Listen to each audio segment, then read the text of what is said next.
When using an autocollimator, it is very important that the horizontal axis of the collimator is in line with the horizontal axis of the mirror for any rotation. This can be done by observing the dot and rotating the mirror so that the dot moves across the screen, and observe any movement in the y-axis. If we observe that the dot is moving down,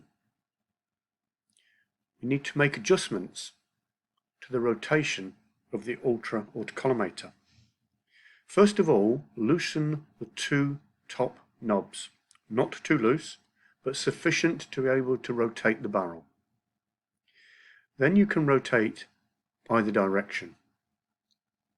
The general rule of thumb is if you move from right to left and the dot goes down, you rotate anti-clockwise, left-hand side down.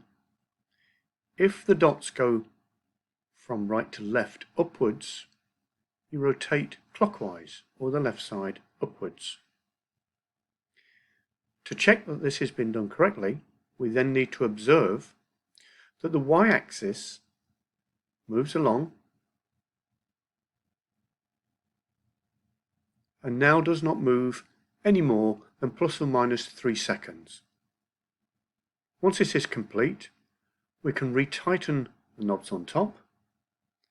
Fine adjustment can be made either side, but once we're finished, lock this and do one final check, and tracking is set.